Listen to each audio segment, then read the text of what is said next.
Hello दोस्तों, नमस्कार। Study with genius में आप सभी का स्वागत है। साथियों, स्टडी विद जीनियस ने पहले भी सारे जो हमारे पेपर्स हुए थे क्लास 10th के उनके आईएमपी दिए हैं।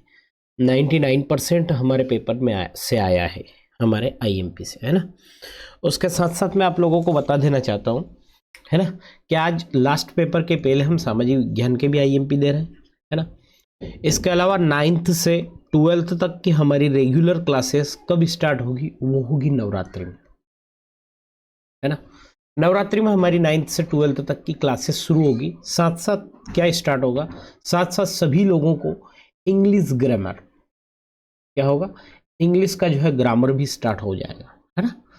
साथ साथ साथियों, आप सभी के प्यार ने आप सभी को मैं बहुत बहुत शुभकामना देना चाहता हूँ कि जो आपने 1K से अबोव जो है 1K प्लस सब्सक्राइबर भी हमारे हो चुके हैं, है ना। तो साथियों, इसके बाद एक लेसन्स आएगा, है ना, एक क्लास आएगी और आप सभी उस क्लास को थोड़ा अच्छे से देखना। क्लास 10th के बाद सारे सवालों का समाधान कहाँ मिलता है, वो मिलता है स्टडी विद जीनियस के साथ। वो कैसे मिलेगा कि हालिया में कुछ खबरों ने मुझे अचंभित कर दिया है, कुछ चीज़ों ने मुझे जो है निराश कर दिया है। जैसे कि हमारे कोटा में जो हमारे स्टूडेंट्स हैं वो सुसाइड कर रहे हैं, है ना, उसका जवाब भी उसी क्लास में मिलेगा।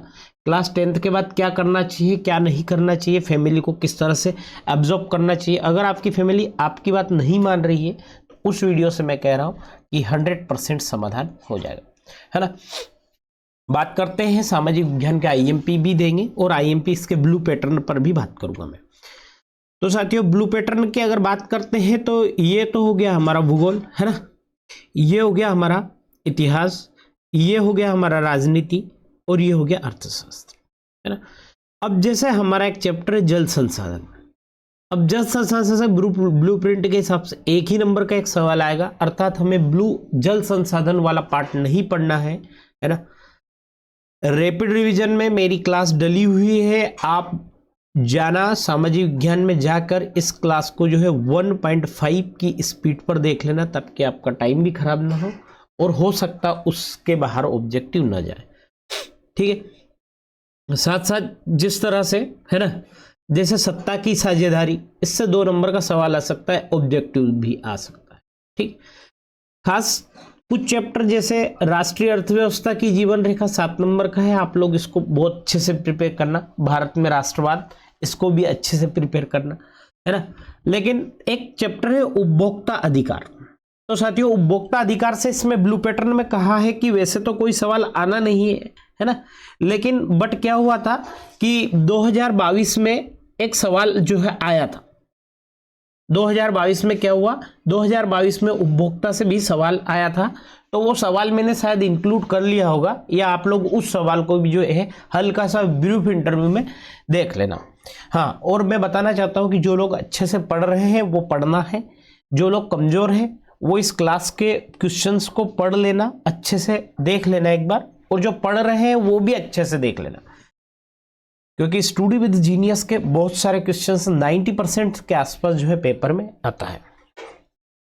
और मैंने क्वेश्चंस की संख्या बहुत ज़्यादा ली है, वो इसलिए ली है कि इनसे कुछ ऑब्जेक्टिव भी क्रिएट होना है, तो वो ऑब्जेक्टिव भी क्रिएट हो जाएंगे। और साथियों, मैं बताना चाहता हूँ कि जो है ये जो अपने 2 चैप्टर है, इसमें 2-3-4 लोगों के नाम है ना। कौन सा चैप्टर है, उन लोगों के नाम याद रखना कि वो कौन है, कहाँ के है ना, ठीक है। ओके साथियों, चलते हैं आज के हम पहले प्रश्न पर। पहला प्रश्न ये है ना कि 1815 में वियना संधि में नेपोलियन के किस निर्णय को नहीं बदला जा सकती है ना। तो नेपोलियन कहाँ का रहने वाला, इस तरह के ऑब्जेक्टिव भी आ सकते हैं। रक्त और लोहे की नीति से क्या आशय है, और भारत में रक्त और लोहे की नीति बलबन ने अपनाई थी, ठीक है। उदारवाद का अर्थ क्या है, निरंकुशवाद से क्या आशय है। उदारवाद, निरंकुशवाद एक शब्द में भी आ सकते हैं, ठीक है। साथ साथ जनमत संग्रहण का क्या अर्थ है ना। 1804 की नागरिक संहिता क्या थी, जनमत संग्रहण करो, जनमत संग्रहण के द्वारा ही ब्रिटेन क्या है, यूरोपियन यूनियन से बाहर हुआ है। दांडी यात्रा से से आप क्या समझते हो, संक्षिप्त में टिप्पणी की है। दांडी यात्रा कब स्टार्ट हुई है ना, 1930 मार्च में हुई थी, ध्यान रखना। रोलैक्ट एक्ट क्या है, कौन इसको लाया, इस तरह से है ना। द्वैत शासन का मतलब क्या होता है, ठीक है। तो ये रोलैक्ट एक्ट साथियों, दांडी यात्रा और रोलैक्ट एक्ट पे स्टार लगा लीजिएगा, ठीक है। ओके, नेक्स्ट क्वेश्चन पर चलते हैं साथियों। सत्याग्रह के विचार का क्या मतलब है। जलियांवाला बाग हत्याकांड पर टिप्पणी लिखी है, कब हुआ, कहाँ हुआ, 1919 में हुआ था, कहाँ हुआ था, अमृतसर के जलियांवाला बाग में, ठीक है।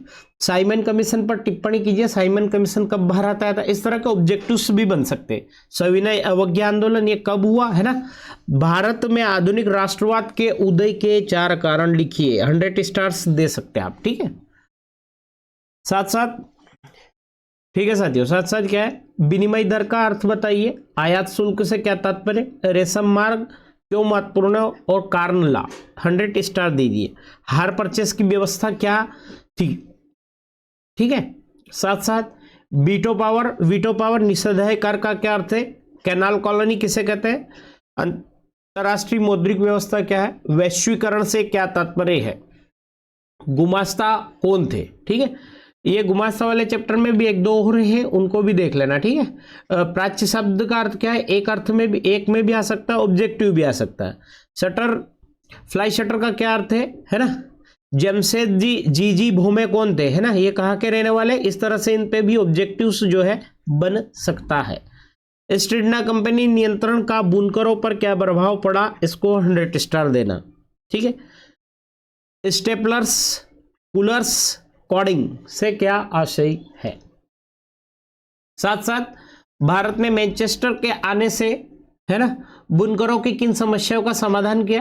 भारत का जो मैनचेस्टर है वो क्या है, बंगलुरु। गाथा गीत से क्या आशय है, प्लानिट से आशय है ना। मृदा प्रदन से क्या तात्पर्य है, और साथ साथ देखना बांगर क्या है। लेकिन ये बांगर अगर यहां भी नहीं करोगे तो मैंने आगे भी क्वेश्चन लिया बांगर और खादर में अंतर, तो वहां से आपका बांगर और खादर बिल्कुल कंप्लीट हो गया, है ना। अभ्यारण्य किसे कहते हैं, जब आप अभ्यारण्य किसे कहते हैं जैसी चीजें पढ़ेंगे तो साथ साथ पढ़ना कि भारत में कितने अभ्यारण्य है ना। केंद्रीय वन आयोग मैं पढ़ा चुका हूं, देख लेना आप, है ना। नगद और व्यापारिक फसलों से क्या आशय है, तो इस तरह से ऑब्जेक्टिव भी आ सकता है कि जूट कैसी फसल है, तो क्या कहेंगे हम, नगद और व्यापारिक फसल है। ये जूट को सुनहरा रेशा क्यों कहते हैं, मैं पढ़ा चुका हूं, लिंक इसमें है ऑलरेडी, क्लास जो है प्लेलिस्ट में जाकर देख लेना। समरूप समाज से क्या तात्पर्य आशय है, अश्वेत शक्ति आंदोलन क्या से क्या आशय है, ठीक है। लोकतंत्र के निर्माण लेने में देरी का कारण, है ना। आर्थिक विकास किस कारक पर निर्भर करता है, मुद्रा क्या है, विकास के लिए ऋण की भूमिका लिखिए। बहुराष्ट्रीय कंपनियों से क्या आशय है, ठीक है। साथ साथ लोकतंत्र की सफलता में बाधक किन्हीं 4 तत्वों के नाम लिखिए। लोकतंत्र की बाधाओं को दूर करने के कोई 4 उपाय लिखिए। उपभोक्ता, ये मैंने एक प्रश्न ऐड कर दिया है ना, उपभोक्ता जागरूक का महत्व पर 4 बिंदु लिखिए। उपभोक्ता शोषण पर 4 बिंदु लिखिए, है ना। ये 2-4 क्वेश्चन है जो हो सकता है कभी आ जाए तो, है ना, ध्यान रखना। वस्त्र उद्योग के किन 5 वर्गों में बांटा गया है ना। भारत में लौह इस्पात केंद्रों के नाम, ऑब्जेक्टिव्स भी बन सकता है। भारत में नागरिक हवाई पट्टों की कितनी संख्या है, किन्हीं 3 के नाम, या इस पर ऑब्जेक्टिव भी बन सकता है। इसलिए ये जो क्वेश्चंस है ये ऑब्जेक्टिव पर्पज से भी मैं ऐड करता हूँ।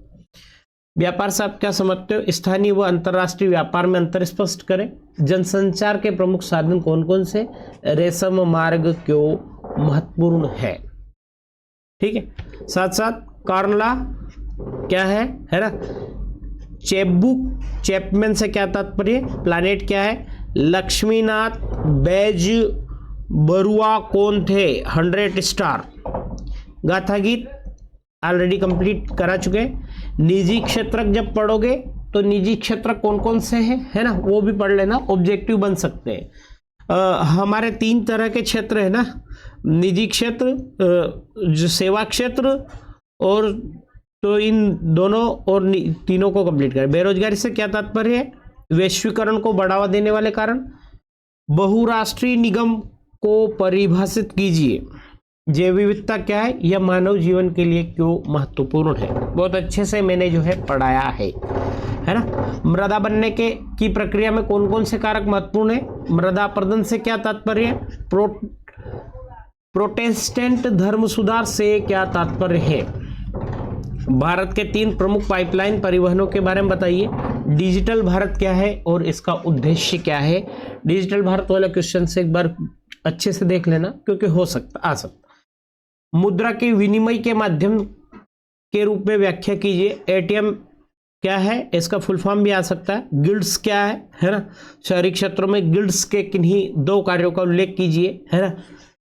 स्पिनिंग जेनी क्या है। भारत में भाषाई राज्यों का निर्माण क्यों किया गया। 100 स्टार्स। साथियों, बेलम क्या है। निजी क्षेत्र से क्या तात्पर्य। सेवा क्षेत्र को परिभाषित कीजिए। बहुराष्ट्रीय निगम को परिभाषित कीजिए। सूचना प्रौद्योगिकी किसे कहते हैं।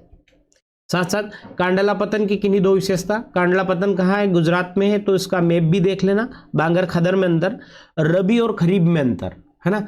अब रबी और खरीफ, खरीफ और रबी, तो देखिए साथियों मैं ट्रिक बता देता हूँ, अगर आपको याद हो जाए तो। खरीफ का मतलब होता है जो खराब होती है। और हमेशा हमारे मध्य प्रदेश में क्या होता है कि जब सोयाबीन हम निकालते हैं तो सोयाबीन में क्या होता है, सोयाबीन के सीजन में क्या होता है, बारिश होती है, और बारिश में क्या हम भी खराब होते हैं और सोयाबीन भी खराब होती है। रबी अर्थात रख सके, तो रख घर में कौन रखते हैं हम, पूरे साल क्या रखते हैं, गेहूं रखते हैं। इस तरह से इन फसलों के नाम भी याद कर लेना, ऑब्जेक्टिव्स बन सकता है।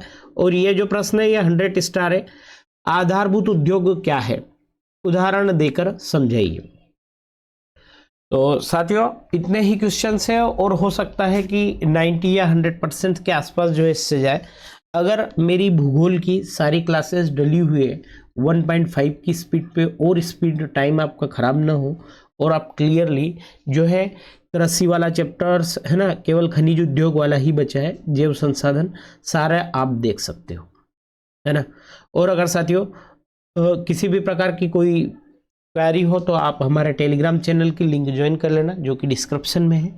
और अगर क्लास आपको अच्छी लगी हो है तो जाते जाते एक लाइक्स कर देना। साथ साथ जिन लोगों को इसकी PDF चाहिए, इसकी PDF हमारे टेलीग्राम चैनल पर मिलेगी। कहाँ मिलेगी, टेलीग्राम चैनल पर जो है मिल जाएगी, ठीक है। तो साथियों हमारी इतनी मेहनत के लिए एक लाइक्स जो है बनता है, ठीक है। तो याद रखिएगा, आपका भरोसा, आपकी उम्मीद, study with genius. Please like and subscribe. Thank you साथियों। जय श्री महाकाल, भारत माता, जय श्री महाकाल, ठीक है। धन्यवाद साथियों।